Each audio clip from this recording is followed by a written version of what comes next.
इचलकरंजीचे लोकप्रिय नेतृत्व माजी नगरसेवक आणि समाजसेवक अब्राम आवळे यांना प्रतिष्ठेचा लोकराजा शाहू कोल्हापूर भूषण महागौरव पुरस्कार प्रदान करून सन्मानित करण्यात आले। त्यांच्या सामाजिक, धार्मिक आणि लोकहिताच्या कार्याची दखल घेत हा मानाचा पुरस्कार प्रदान करण्यात आला। पुरस्काराचे वितरण दंगलकार नितीन चंदनशिवे यांच्या हस्ते करण्यात आले। अब्राम आवळे यांनी अनेक वर्षापासून समाजहितासाठी सातत्याने कार्य केले आहे। अन्यायग्रस्तांच्या मदतीला धावून जाणे, सर्वसामान्य नागरिकांच्या प्रश्नासाठी संघर्ष करणे, सामाजिक सलोखा जपणे आणि धार्मिक क्षेत्रातही सक्रिय योगदान देणे ही त्यांच्या कार्याची वैशिष्ट्ये आहेत।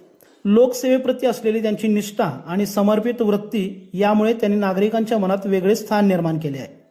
राजर्षी शाहू महाराजांच्या समता, सामाजिक न्याय आणि सर्वसमावेशक विकासांच्या विचारांचा वारसा जपणाऱ्या व्यक्तींचा गौरव करण्याच्या उद्देशाने प्रदान करण्यात येणारा लोकराजा शाहू कोल्हापूर भूषण महागौरव पुरस्कार 2026 अब्राम आवळे यांना मिळाल्याने इचलकरंजी शहराच्या सिरपेचात मानाचा तुरा रोवला गेला आहे। या सन्मानानंतर विविध सामाजिक, राजकीय, धार्मिक आणि शैक्षणिक क्षेत्रातील मान्यवरांनी अब्राम आवळे यांचे अभिनंदन करत त्यांच्या पुढील वाटचालीस शुभेच्छा दिल्या। त्यांच्या कार्याला भविष्यातही अशीच यशाची आणि लोकसेवेची साथ लाभो अशा भावना यावेळी व्यक्त करण्यात आला। लोकशक्ती न्यूजसाठी इचलकरंजीहून पंकज सनदी।